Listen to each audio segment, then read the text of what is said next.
समस्या में ही समाधान है।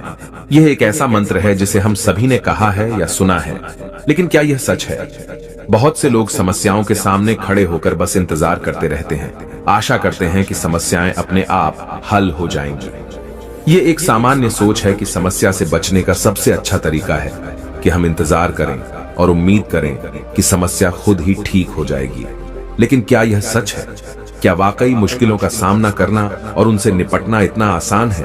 इस वीडियो में हम बात करेंगे कि समस्याओं के सामने खड़े होकर इंतजार करना सबसे अच्छा विकल्प नहीं है। हम आपको सिखाएंगे कि समस्याओं का सामना करना उन्हें हल करने का सही और प्रभावी तरीका है। इस वीडियो के माध्यम से हम सीखेंगे कि हमारी मेहनत, समर्पण और सही दिशा में कदम बढ़ाने से ही समस्याएं हल हो सकती हैं। तो इस वीडियो को देखें और सीखें कि समस्याओं का सामना करना और उन्हें हल करना ही सच्चा समाधान है। तो चलिए शुरू करते हैं। दोस्तों, बहुत समय पहले की बात है। एक राज्य का राजा बहुत चिंतित था क्योंकि उसकी पत्नी का जन्मदिन नजदीक आ रहा था। यूं तो कहने को वह राजा था, लेकिन फिर भी उनके वैवाहिक जीवन में हजारों प्रकार की समस्याएं थीं। परंतु राजा जन्मदिन पर अपनी पत्नी को एक ऐसा उपहार देना चाहता था कि जिससे उनके जीवन में जो दुख है वह कम से कम उस दिन के लिए दूर चला जाए। वह अपनी पत्नी को खुश करना चाहता था, किंतु आपने देखा होगा कि यह कार्य बहुत ही मुश्किल है, क्योंकि हम आज तक किसी को खुश नहीं कर पाए। हम चाहे लाख कोशिशें ही क्यों न कर लें, लेकिन हम कभी किसी को खुश नहीं कर पाते, क्योंकि यह खुशी हमारे पास नहीं है और न ही सामने वाले के पास है, जो हमारे पास है ही नहीं। वो हम किसी और को कैसे दे सकते हैं? अर्थात अगर आपको किसी दूसरे को खुशी देनी है तो सबसे पहले आपको खुश होना होगा, आपको खुश महसूस करना होगा, अर्थात वह खुशी आपके पास होनी चाहिए, तभी तो आप किसी और को खुश रख सकते हैं। एक दिन राजा ने सभी दरबारियों को दरबार में उपस्थित होने का आदेश दिया और साथ ही सभी मंत्रीगण भी वहां पर उपस्थित थे। तभी राजा ने सभी से सुझाव मांगा कि आखिर वह किस प्रकार अपनी पत्नी को जन्मदिन पर खुश कर सकता है। आखिर वह उन्हें कैसा उपहार दे जिस कारण राजा की पत्नी खुश हो सके। वहां पर उपस्थित सभी लोग अपने मन की बातें राजा से बताते हैं, परंतु राजा को वहां पर उपस्थित किसी भी व्यक्ति का कोई सुझाव पसंद ही नहीं आया। एक दिन संध्या के वक्त राजा अपने रथ से कहीं जा रहा था। तभी रास्ते में उसने एक बहुत ही सुंदर मूर्ति देखी। वह मूर्ति बहुत ही सुंदर और आकर्षक थी। उसे देखकर ऐसा प्रतीत होता था मानो उस मूर्ति में जान हो। उस मूर्ति को देखकर राजा बहुत प्रसन्न हुआ और वह तुरंत ही मूर्तिकार के पास पहुंचा और राजा उस मूर्तिकार से कहता है, तुम तो बहुत बड़े कलाकार हो, तुम्हारी मूर्तियों में चांद नजर आती है। ऐसा प्रतीत होता है कि तुम्हारी मूर्तियां जीवित हैं। हम तुम्हारी इन मूर्तियों को देखकर बहुत प्रसन्न हैं। हम चाहते हैं कि तुम्हारी सारी मूर्तियां हमारे दरबार में शामिल हों। यह सुनकर वह मूर्तिकार बहुत प्रसन्न हुआ, जैसे उसे कोई खजाना मिल गया हो। लेकिन तभी राजा ने उस मूर्तिकार से एक और बात कही, देखो, मैं चाहता हूं कि तुम मेरे दरबार में शामिल हो जाओ, किंतु उससे पहले तुम्हें हमारे लिए हमारी रानी की ऐसी मूर्ति बनानी होगी जिसे देखकर वह खुश हो जाए और अपने सारे दुख दर्द भूल जाए। और यदि तुम ऐसा न कर सके तो मैं तुम्हारा सर धड़ से अलग कर दूंगा। राजा के मुख से यह सुनकर मूर्तिकार घबरा गया, उसके पसीने छूट गए। वह राजा को मना भी कैसे करे, इसीलिए उसने न चाहते हुए भी राजा को स्वीकृति दे दी। राजा उस मूर्तिकार की बात सुनकर बहुत प्रसन्न हुआ और वो वापस महल लौट गया। लेकिन उधर दूसरी तरफ जो मूर्तिकार अब तक बहुत प्रसन्न था, जो अपने मन से मूर्तियां बनाया करता था, जो हमेशा खुश रहता था, अब वह दुखी हो गया था। वह गहरे दुख में चला गया था। वह डर के कारण रानी की मूर्तियां बनाना शुरू करता है, परंतु जो भी मूर्ति बनाता था उस मूर्ति को देखकर ऐसा प्रतीत होता था मानो वह मूर्ति बहुत दुखी है, उसे किसी प्रकार का कोई दुख है। एक के बाद एक उसने कई सारी मूर्तियां बना डाली, परंतु कोई भी मूर्ति ऐसी नहीं थी जिसे देखकर कोई भी खुश हो सके, जिसे देखकर यह प्रतीत हो कि मानो उस मूर्ति में जान है और वह मूर्ति देखकर कोई भी अपना दुख भूल जाए। और यह इस कारण हो रहा था क्योंकि मूर्तिकार भीतर से बहुत दुखी था, जो उसकी मूर्तियों के रूप में साफ और स्पष्ट नजर आ रहा था। राजा ने उस मूर्तिकार को 1 सप्ताह का समय दिया था, किंतु 4 दिन तो उसने यूं ही व्यर्थ कर दिए। अब उसके पास केवल 3 दिन का ही समय बचा था, जिसके बारे में सोच सोचकर उस मूर्तिकार का गला सूखा जा रहा था। डर के कारण अब उसके हाथ पैर भी काम करना बंद कर चुके थे। उसके हाथ से हथौड़ी और छीनी तक नहीं चल रही थी और उसे अपना भविष्य नजर आ रहा था। उसे नजर आ रहा था कि राजा उसे मृत्यु दंड दे रहा है। उसके बाद उसके परिवार का क्या होगा, उसके परिवार को कौन संभालेगा, यह सोच सोचकर उस मूर्तिकार का मन बैठा जा रहा था। तभी उसने एक योजना बनाई। वह अपने परिवार को साथ लेकर रात ही में गांव छोड़कर चला जाएगा। यह सोचकर वह तुरंत घर लौटा। उसने सारा सामान बांधा, अपनी पत्नी और अपने बच्चों को भी तैयार किया। वह जैसे ही घर से निकलने वाला था कि तभी उसने देखा कि राजा के सिपाही वहां पर तैनात है। यह देखकर वह मूर्तिकार और भी घबरा गया। वह समझ नहीं पा रहा था कि क्या करे। यदि वह यहां से भागने की कोशिश करता है और पकड़ा जाता है तो राजा उसके साथ साथ उसके परिवार को भी मृत्यु दंड दे देंगे। वह कुछ समझ नहीं पा रहा था। तभी वह जमीन पर बैठ गया और रोने लगा और अपनी पत्नी से कहता है, अब से तुम्हें बच्चों का ख्याल रखना होगा। मेरा और तुम्हारा साथ यहीं तक था, क्योंकि राजा ने जिस प्रकार की मूर्ति का मुझे आदेश दिया है, मैं उस प्रकार की मूर्ति नहीं बना पा रहा।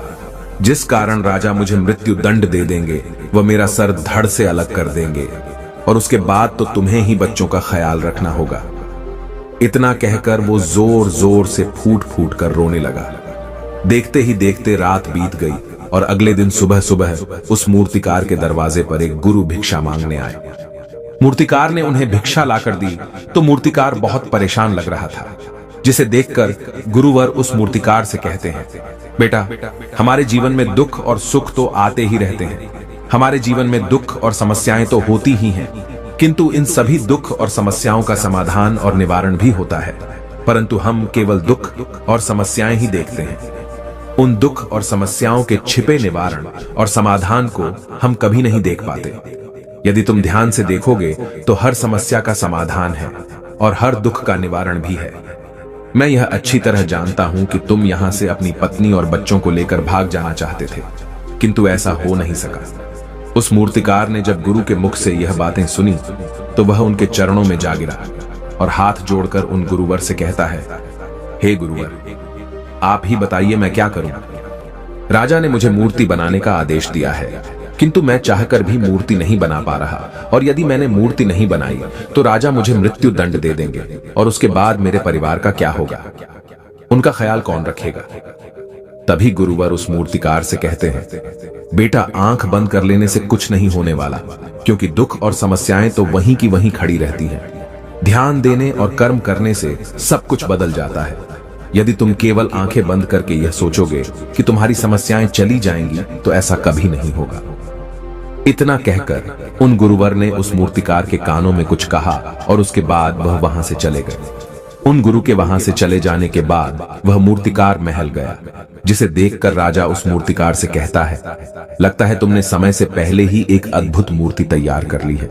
बताओ वो मूर्ति कहां है, मैं भी उसे देखना चाहता हूं। इस पर मूर्तिकार जवाब देते हुए कहता है, महाराज, अभी तक मैंने मूर्ति तैयार नहीं की है, परंतु आपके दिए हुए समय पर मैं अवश्य ही वह अद्भुत मूर्ति तैयार कर लूंगा। लेकिन उससे पहले मेरा एक बार महारानी से मिलना बहुत आवश्यक है, अन्यथा वह अद्भुत मूर्ति तैयार नहीं हो पाएगी। राजा ने उस मूर्तिकार की सारी बातें ध्यानपूर्वक सुनी और उसके बाद राजा ने मूर्तिकार को महारानी से मिलवाया। मूर्तिकार महारानी से मिलने के बाद महारानी से प्रश्न करते हुए कहता है, महारानी जी, किसी भी औरत के जीवन का सबसे बड़ा दुख क्या हो सकता है। इस पर महारानी जवाब देते हुए उस मूर्तिकार से कहती है, किसी औरत का मानव बन पाना उसका सबसे बड़ा दुख है। तभी वह मूर्तिकार महारानी से एक और प्रश्न करते हुए कहता है, महारानी जी, किसी औरत के जीवन का सबसे बड़ा सुख क्या है। महारानी उस मूर्तिकार के इस प्रश्न का जवाब देते हुए कहती है, किसी भी औरत के जीवन का सबसे बड़ा सुख उसके पति और उसके बच्चों का उसके पास होना है। महारानी के मुख से अपने प्रश्नों का जवाब जानकर मूर्तिकार बहुत प्रसन्न हुआ और उनसे आज्ञा लेकर वह वापस अपने घर लौट आया और अब से वह दिन रात उस मूर्ति पर काम करने लगा। देखते ही देखते पूरे 3 दिन पूरे हो गए। आखिरकार रानी के जन्म दिवस वाले दिन वह मूर्तिकार उस मूर्ति को लेकर राजमहल पहुंचता है। लेकिन अब राजा के मन में यह बेचैनी थी कि पता नहीं उस मूर्तिकार ने आखिर कैसी मूर्ति बनाई होगी, पता नहीं वह मूर्ति महारानी को पसंद आएगी भी या नहीं। इस प्रकार के कई प्रश्न राजा के मन में चल रहे थे। राजा के मन की बेचैनी लगातार बढ़ती ही जा रही थी। लेकिन उधर दूसरी तरफ राजा को उस मूर्तिकार पर पूर्ण विश्वास भी था, क्योंकि राजा ने पहले ही उस मूर्तिकार के हाथों की कला देखी हुई थी। इसलिए एक तरफ उनके मन में यह भी विचार चल रहे थे कि उस मूर्तिकार ने जरूर ही अद्भुत मूर्ति बनाई होगी। वह मूर्ति सफेद कपड़ों से ढकी हुई थी। तभी राजा ने उस मूर्ति की ओर इशारा करते हुए रानी से कहा, यह आपका जन्म दिवस का तोहफा है, इसे कबूल करें। उसके बाद रानी ने अपने हाथों से उस मूर्ति से वह कपड़ा हटाया और उस मूर्ति को देखते ही रानी की आंखों से आंसू बहने लगे। और यह देखकर राजा को ऐसा प्रतीत हुआ कि मानो महारानी को यह मूर्ति पसंद नहीं है। इसलिए राजा ने तुरंत ही क्रोधित होकर अपने सिपाहियों को आदेश दिया और उस मूर्तिकार को बंदी बनवा लिया। लेकिन तभी महारानी राजा से कहती है, रुकिए, इस मूर्तिकार ने तो मेरा दुख और सुख एक ही मूर्ति में निकाल दिया है। इस मूर्ति में मेरे पति मेरे साथ है और मेरे हाथ में मेरा बच्चा है। इससे सुंदर मूर्ति मैंने आज तक नहीं देखी। ये बहुत ही लाजवाब है, अद्भुत है। इससे सुंदर तोहफा मेरे लिए और कोई नहीं हो सकता। काश ऐसा मेरे जीवन में वास्तव में हो जाए, मेरे पति भी मेरे साथ हों और मेरे हाथों में मेरा बच्चा हो। महारानी की ये सारी बातें सुनकर और मूर्ति को देखकर राजा को अपनी गलती का एहसास हुआ। राजा अपनी प्रजा और अपने साम्राज्य की देख रेख में इतना व्यस्त रहता था कि वह कभी अपनी पत्नी को समय नहीं दे पाता था, जिस कारण राजा की आंखों से आंसू बहने लगे और दरबार में उपस्थित सभी लोग वह मूर्ति देखकर हैरान। आज तक किसी ने भी ऐसी सुंदर और जीवित मूर्ति नहीं देखी थी, जिसमें सुख और दुख एक साथ नजर आ रहे हों। उसके बाद उस राजा ने उस मूर्तिकार को रिहा करवाया और उसे ढेरों इनाम दिए और अपने राज्य दरबार में जगह भी दी। किंतु उस मूर्तिकार ने इनाम तो स्वीकार कर लिया, परंतु राज दरबार में उसे जगह नहीं ली और हाथ जोड़कर राजा से कहता है, हे महाराज, मेरी आपसे विनती है, आपने मुझे चेतावनी दी थी, यदि मैं ये मूर्ति नहीं बना सका तो आप मुझे मृत्यु दंड दे देंगे। किंतु मैं आपसे बस इतना ही कहना चाहता हूं, हम में से चाहे कोई भी प्राणी क्यों ना हो, सभी के प्राण उतने ही कीमती है जितना कि आपका या महारानी के हैं। इसीलिए किसी को भी बिना दोष के दंड नहीं देना चाहिए। मेरी पत्नी ने मुझसे कहा था कि राजा की दोस्ती और दुश्मनी दोनों ही अच्छी नहीं है, इसीलिए मुझे आपके राज दरबार में कोई स्थान नहीं चाहिए। मैं अपनी छोटी सी दुनिया में बहुत खुश हूँ। मैं अपने छोटे से परिवार के साथ बहुत खुश हूँ। मैं आज तक जो करता आया हूँ मुझे वह पसंद है और मैं अपने पूरे जीवन काल वही करना चाहता हूँ। मैं जैसा हूँ, जिस हाल में हूँ, मुझे बहुत प्रसन्नता है कि मैं आज इतना खुशहाल इंसान हूँ। अब मुझे आज्ञा दीजिए। इतना कहकर वह मूर्तिकार वहां से चला गया। दोस्तों, इसी प्रकार हमारे जीवन में भी बहुत बड़े बड़े संकट और दुख आते जाते हैं, किंतु वास्तव में तो यह दुख और संकट हमें कुछ सिखाने के लिए आते हैं, किंतु हम तो केवल उन दुख और समस्याओं को ही देखते रह जाते हैं। हम उनका निवारण खोजने का तनिक भी प्रयास नहीं करते, और जब हम दुख के समय क्रोध करते हैं तो हम वास्तविकता में अपना ही नुकसान कर लेते हैं। जो व्यक्ति समझदार होते हैं वह अपने दुख और परेशानियों से यह सबक सीख ही लेते हैं कि उन्हें विषम परिस्थितियों में शांत रहकर उन दुखों का निवारण करना चाहिए, उन समस्याओं का समाधान करना चाहिए। किंतु हम में से अधिकांश लोग यह नहीं सीख पाते और वे लोग दुख और परेशानियों के समय पर क्रोधित हो ही जाते हैं। वह इस बात को अच्छी तरह जानते हैं कि हमें दुख और समस्या के समय पर शांत रहना चाहिए और उसका समाधान खोजने का प्रयास करना चाहिए, किंतु हम बार बार वही गलती दोहराते रहते हैं। जब भी हमारे सामने कोई विषम परिस्थिति उत्पन्न होती है तो हम बार बार क्रोधित हो जाते हैं और क्रोध में आकर हम अपना ही नुकसान कर लेते हैं, क्योंकि क्रोध में हम कभी भी कोई चीज सीख नहीं सकते। क्रोध में हमारा मस्तिष्क काम करना बंद कर देता है और उसे केवल वह परिस्थिति नजर आती है, वह समय नजर आता है जो उसके खिलाफ है और जो जीवन के दुखों से, इन समस्याओं से कुछ सीख नहीं पाता। ऐसा व्यक्ति पूर्ण रूप से एक दलदल में फंसे हुए इंसान की तरह है, जो परिस्थितियों के दलदल में कुछ इस प्रकार फंस चुका है कि वह वहां से निकल नहीं सकता। फिर वह चाहे कितना भी हाथ पैर क्यों न मार ले, और जितना हाथ पैर मारेगा वह उतना ही उस दलदल में फंसता चला जाएगा।